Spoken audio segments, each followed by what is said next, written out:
Moi, ce que je vais vous présenter aujourd'hui, c'est mon projet de maîtrise qui se termine éventuellement. Là, je vais le déposer en janvier, donc on va avoir accès à des résultats enfin.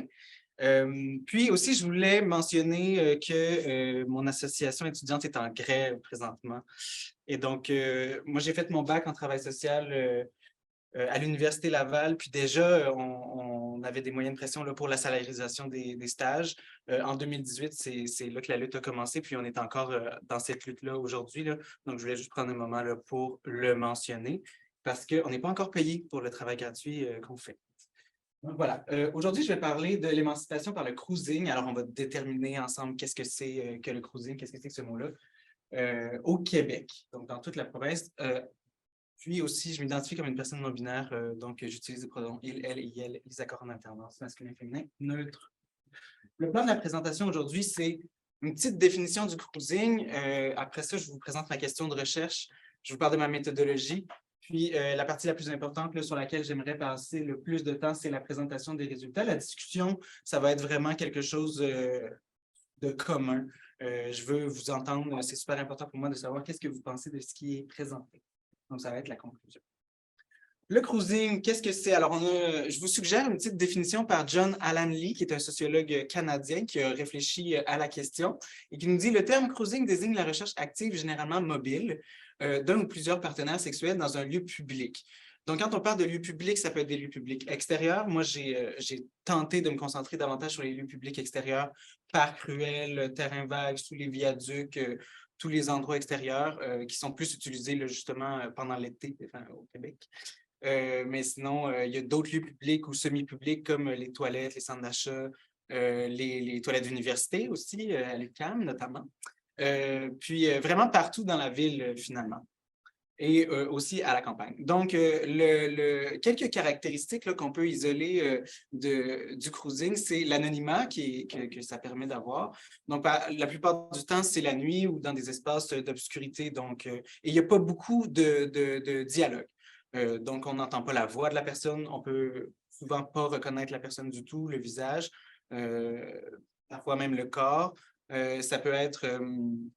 dans les toilettes publiques, ça peut être notamment, il y a de la pratique understall, donc à ce moment-là, c'est presque comme des glory holes, donc on ne voit vraiment pas du tout le corps de la personne, il n'y a que la génitalité qui est exposée, donc l'anonymat est beaucoup plus, est une caractéristique importante, la rapidité aussi des échanges, l'efficacité des échanges, donc très axé sur le plaisir immédiat et ensuite on se retire du lieu de cruising. C'est dans l'espace public, on l'a dit. Ça implique de la sexualité ou non parce qu'il y a un jeu de séduction qui est très important il y a beaucoup de codes sociaux qui ont été étudiés, là, notamment en anthropologie, en ethnologie, dans le domaine. Donc, c'est le point suivant, justement, les codes et les normes sociales spécifiques qui sont impliqués. Donc, comme je disais, par exemple, pas parler, pas se présenter. Donc, dans quel autre contexte on a des relations sexuelles avec des personnes à qui on ne mentionne pas notre nom, notre âge, notre profession, par exemple? Eh bien, pas tant que ça, finalement. C'est une activité qui est gratuite et donc par le fait même démocratique aussi, parce que c'est dans l'espace public. Et puis, c'est une activité qui est traditionnellement associée à la communauté gay masculine, ou en tout cas selon la littérature recensée et les expériences partagées par les personnes qui ont participé à l'étude. Pour ce qui est de la question et des objectifs de recherche, eh bien, la question principale, c'est quelle expérience les hommes et les personnes queer font-elles de la drague et de la sexualité dans les lieux publics extérieurs au Québec? Les objectifs de recherche se divisaient en 4. On avait recueillir les témoignages d'hommes et de personnes queer qui ont pratiqué ou ayant pratiqué la drague au Québec, décrire la pratique de la drague et ses déclinaisons, analyser les rapports qu'entretiennent les hommes et les personnes queer fréquentant ces milieux avec les autorités. Là, je vais parler plutôt de discours, comme on va voir dans la présentation des résultats, et discerner les facteurs de pression en jeu dans la pratique de la drague, déceler les dynamiques d'empouvoirment individuel et collectif. Là. Dans l'objectif D, on voit vraiment l'apport du travail social. C'est ce qui lie la recherche beaucoup au travail social, dans toute cette notion-là d'empouvoirment, d'acquérir du pouvoir d'agir sur sa vie, de manière individuelle ou collective, comme on va pouvoir le voir plus tard. Donc, il n'y aura pas de... J'ai pas fait de trigger warning, mais il n'y a pas d'image explicite. Là. Donc, mais là, on peut voir une cabane de Glory Hole, justement, qui avait dans un boisé ici à Montréal, pas loin. Donc, c'est une photo qui a été prise sur Squirt. La méthodologie que j'ai utilisée, bon, c'est une recherche qualitative, exploratoire et inductive. Exploratoire en ce sens qu'il y a très peu de données disponibles sur le sujet. La plupart des recherches qui abordent cette thématique-là, là, au Québec, en fait, il y en a eu une grosse dans les années 90, puis c'était une recherche épidémiologique, là, donc au niveau de la prévention du VIH, des ITSS. Donc, on allait vraiment faire c'était pour mettre en place des programmes de outreach là, pour les ARSA dans les parcs pour aller distribuer des condoms, notamment. Et donc, il n'y a pas beaucoup de données. Donc, moi, les données que j'essaie d'apporter, c'est vraiment pour débroussailler tout ça. Il y a eu un recrutement via des organismes communautaires, des groupes d'intérêt en ligne, par exemple sur Facebook, comme des communautés Gay Québec, Gay Province de Québec, etc. J'ai tenté aussi boule de neige en demandant aux personnes qui ont participé là, de recruter aussi parmi les gens qui connaissaient s'il y avait des personnes qui étaient intéressées. Et des milieux de recherche pertinents comme des chaires, comme la chaire Savie, notamment, qui a été sollicitée là, pour relayer l'information. Donc, en tout, il y a eu 9 entrevues, 7 à distance en Zoom et 2 en présentiel. C'était pendant la pandémie, c'était donc à l'hiver 2022. C'était sur la fin, ça s'est terminé en mars. Donc, on recommençait à revenir en présentiel à ce moment-là. Les 2 dernières se sont faites en présentiel. Il y avait donc des entrevues de 60 à 90 minutes, une entrevue qui a duré environ 2 heures. Et puis, il y avait un questionnaire sociodémographique à la suite de ça. Et les personnes avaient la possibilité là aussi de recevoir le verbatim de leur entrevue pour modifier des informations au besoin. C'est arrivé à 2 reprises. Il y a 2 personnes qui ont souhaité procéder comme ça. Donc, l'échantillon, j'en ai parlé un peu, pas beaucoup. C'est des hommes cisgenres et homosexuels pour la plupart. Donc, il y avait 2 personnes non-binaires qui ont participé aussi à la recherche. Donc, entre 21 et 60 ans, beaucoup de personnes dans la quarantaine. Puis, il y avait seulement une personne avec un parcours migratoire, une personne qui s'identifiait comme bisexuelle. Pour ce qui est de la scolarité, c'est collégiale ou universitaire. Là, la plupart des personnes, scolarité de premier cycle complété. Et la majorité des personnes étaient en couple au moment de l'entrevue, ce qui était inattendu, là, mais ça a modifié quand même les données là, parce que au départ, moi, je ne voulais pas me concentrer sur ça, mais ça influence beaucoup la pratique de la drague, dans le fond, si on est en couple ou non. Puis, c'est une analyse thématique qui s'est faite sur NVivo. Les résultats. Alors, d'abord, le premier objectif qui était de décrire la pratique de la drague et ses déclinaisons au Québec, j'ai divisé ça en quoi, qui, où, quand, comment, pour être le plus systématique possible. Alors, les activités sont sexuelles ou non, comme c'est recensé dans la littérature. Majoritairement, il n'y a pas de pratique anale. C'est très rare que ça arrive, effectivement. Il y a une très grande diversité des pratiques qui est autant influencée par les types de partenaires, les lieux qui sont fréquentés, les heures qui sont allouées à ça. Mais on va vraiment là, des pratiques très vannées comme masturbation, chacun dans son coin, on se masturbe nous-mêmes, à carrément on a des pratiques BDSM là, en public le soir. Donc voilà pour ce qui est des pratiques. Pour la temporalité, j'en ai parlé un peu lors de la saison chaude en extérieur. Il y avait l'aspect du jour et de la nuit, mais il y avait aussi la temporalité sur les trajectoires de vie qui est revenu beaucoup. Donc, pour des personnes, ça a été une école d'apprentissage à la sexualité. C'est venu dès la puberté, dès les premiers moments, alors que pour d'autres personnes, c'est venu beaucoup plus tard. Par exemple, après 9 ans de mariage, on a décidé d'ouvrir le couple et là, j'ai commencé à explorer la cruise. Donc, l'aspect de la trajectoire de vie, cette pratique-là de la cruise est fortement ancrée dans des événements de la trajectoire de vie des personnes. Et aussi, pour certaines personnes qui pratiquaient la cruise depuis très longtemps, ils pouvaient être des témoins de changements qui ont eu lieu. Donc, la personne de 60 ans, par exemple, a commencé à pratiquer la cruise à 15 ans. Et donc, cette personne-là a été témoin de tous les changements qui ont eu lieu dans les milieux de cruise là, au cours des dernières années, des 5 dernières décennies. Là. Donc, c'était assez riche là, comme témoignage. Pour ce qui est de qui sont les cruiseurs, alors, il y avait la thématique du multipartenariat qui est revenue beaucoup. Il y a certaines personnes qui pratiquaient la cruise justement parce que ça leur permettait d'avoir accès à de la sexualité en groupe plus facilement, par exemple des orgies, ce qui n'était pas le cas dans leur vie, dans leur pratique privée notamment. Puis, aussi, la plupart des personnes avaient la perception des autres cruisers comme étant des personnes dans le placard, alors que toutes les personnes interrogées étaient out, et depuis longtemps. Et donc, ça, c'était une tension qui était intéressante. Ou, j'ai mis une petite citation là, ici. J'ai découvert qu'il y en avait partout, même après que je me suis mis à voyager, où que j'aille, j'ai réussi à trouver le coin. Effectivement, ça a été comme la conclusion de la recherche, c'est que la cruise, ben, ça a lieu partout. J'ai nommé quelques petits lieux comme ça, mais surtout depuis la numérisation là, des pratiques de séduction entre hommes, là, ben, en fait, la relation sexuelle peut avoir lieu n'importe où. Quand on rencontre quelqu'un sur une application de rencontre, c'est géolocalisé. On peut dire, on se pointe au coin de la rue, puis on se trouvera un endroit. Puis, donc maintenant, là, vraiment, il n'y a pas tant que ça des lieux spécifiques. La sexualité a lieu vraiment n'importe où. Et puis, comment les modalités? Ben, importance des applications de rencontre, là, je l'ai nommé, c'est nouveau. Parce qu'avant, la cruise existait, il y a des recensions de la cruise parmi les archives judiciaires là, dès la fin du 19e siècle à Montréal. Mais finalement, on se rend compte que ça continue. L'espace public se poursuit dans l'application de rencontre et donc c'est très utilisé pour la cruise. Et puis, il y avait la question du consentement aussi qui a été abordée beaucoup par les hommes, là, à quel point l'apprentissage du consentement était différent dans ces milieux-là, notamment parce qu'il n'y avait pas toujours de consentement verbalisé, étant donné qu'il n'y a pas beaucoup de dialogue, si on veut, sur les lieux de cruise. Pour ce qui est de la réception, je sais même pas, je suis rendu à combien de minutes. Pour ce qui est de la, j'ai pas suivi le temps, pour ce qui est de la réception des différents discours, alors on avait le discours du pouvoir exécutif pour commencer. Alors, les hommes ont parlé de la présence policière. Plusieurs personnes ont vécu des interactions avec des policiers. Il y avait aussi beaucoup de personnes qui rapportaient que des amis avaient vécu des interactions avec les policiers.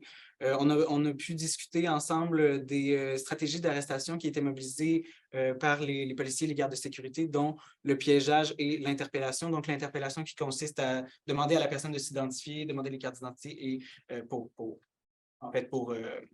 c'est ça, pour identifier la personne et prendre son nom en note pour éventuellement qu'il y ait des conséquences plus importantes là, lors d'arrestations subséquentes. Et sinon, le piégeage qui constitue des policiers qui s'habillent en civil et qui vont dans les lieux de cruise pour séduire en fait des hommes qui seraient là. Et puis là, parce qu'en fait, il ne peut pas avoir d'arrestation si on ne prend pas la personne la main dans le sac. Donc, il faut à certains moments, là, les policiers encouragent un peu finalement le délit, si on veut, en séduisant la personne. Donc, ça, c'est arrivé d'ailleurs à des personnes. Les discours puis c'est ça, la réception de ce discours-là, c'est en fait que les gens trouvaient ça fondamentalement immoral là, de procéder ainsi. Le discours sur le pouvoir politique par rapport à la législation, mais il y avait peu de connaissances sur la législation en place de la part des personnes interrogées. Il y avait certaines personnes qui disaient que c'était volontairement, qui étaient dans le déni par rapport à ça, qui ne voulaient pas savoir ça pouvait être quoi les conséquences possibles parce que ça leur causait du stress. Alors qu'il y en avait d'autres que c'était tout simplement parce qu'ils ne s'étaient pas intéressés à ça. Puis, par rapport aux politiques municipales, effectivement, il y a eu, notamment là, quand je parlais des changements dans les milieux, ben, il y a beaucoup d'hommes qui ont remarqué qu'on coupe des arbres, on coupe des arbustes, puis le discours municipal officiel, c'est que c'est pour cleaner la place, mais que ces personnes-là se rendent compte effectivement que c'est pour détruire, si on veut, anéantir les possibilités de pratique de cruise. Et ils s'en rendent compte, ils sont critiques de ça. Le discours par rapport aux autorités de santé publique, je vais le passer parce qu'il ne reste pas beaucoup de temps, mais ça aurait pu être très intéressant parce que je veux me concentrer sur les discours médiatiques puis la réception de toute cette histoire-là qui est arrivée avec Joël Legendre, qui a été évoquée systématiquement dans chaque entrevue. Et ce n'était pas du tout prévu, là, mais le témoignage de I là, représente bien ce qui s'est passé. Alors, il nous dit en remettant en question ses compétences parentales, les compétences de Joël Legendre, mais c'est quoi le rapport? Je trouvais ça mais scandaleux. Puis tu sais, il a perdu des contrats et j'étais comme, c'est une infraction municipale. Ça n'a pas de sens. Ça te ramène à tes propres pratiques sexuelles. Puis de dire, oh my God, ça veut-tu dire que les gens pensent ça de moi aussi? Est-ce qu'il faudrait que je pense ça de moi? Est-ce que je suis une personne dépravée qui mérite un bon examen de conscience? Joël Legendre, pour rattraper sa carrière médiatique, est sorti dans les médias là, quelques mois après son arrestation, la découverte la révélation de son arrestation pour dire qu'il avait suivi une thérapie, qu'il travaillait beaucoup sur lui-même, que c'était une part obscure de sa vie qu'il voulait mettre derrière lui et tout ça. Et donc, ça a été reçu par la plupart des personnes qui ont été interrogées comme une claque au visage, là, vraiment, là, donc qui se faisait dire par la société québécoise en entière, parce que la plupart des personnes qui commentaient, en fait, cette arrestation-là dans l'espace public jugeaient que c'était immoral de pratiquer la crouse. Donc, ça a été reçu très difficilement. Puis, ça a causé un renfermement aussi sur eux-mêmes dans les moments qui ont suivi. Les derniers résultats, ben là, on a un exemple de judiciarisation, puis j'ai mis une citation beaucoup trop longue que je vais tenter de résumer. En fait, c'est un des participants qui nous explique comment il s'est fait arrêter. Puis je trouvais que ça parlait beaucoup. Ça a été un des moments les plus forts des entrevues parce que ça a fait remonter énormément d'émotions. Pour lui, ça a été un moment traumatique là, dans lequel il a vécu une dissociation lorsqu'il a comparu devant le juge. Et donc, ce qu'il dit, c'est qu'il ne se souvient pas vraiment de ce qui s'est passé devant le juge, mais qu'il se souvient avoir vécu un moment d'humiliation totale sur le moment de l'arrestation, mais aussi par la suite là, devant le public lors de sa comparution. Donc, c'est plus rare que ça arrive maintenant. Souvent, c'est réglé au municipal là, pour des infractions mineures, mais quand il y a une récidive, ça peut aller à ce moment-là au criminel. Donc, voilà. Donc, je vais passer parce qu'il ne reste plus beaucoup de temps. J'espère que vous avez le temps de lire. Pour la fin des résultats, j'ai exploré les motivations donc, qui poussaient les hommes à faire ça, les hommes et les personnes queer qui ont été interrogés.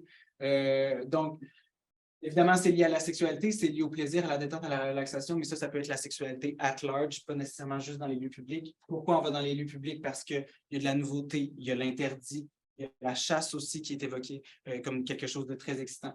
Par contre, il faut nuancer au niveau de l'interdit, il y a certaines personnes que ça démoralise puis que ça décourage d'aller dans les lieux publics puis qui essayent de ne pas penser au fait que c'est interdit, mais il y a certaines personnes qui disaient non, moi, l'interdit, ça me motive à y aller.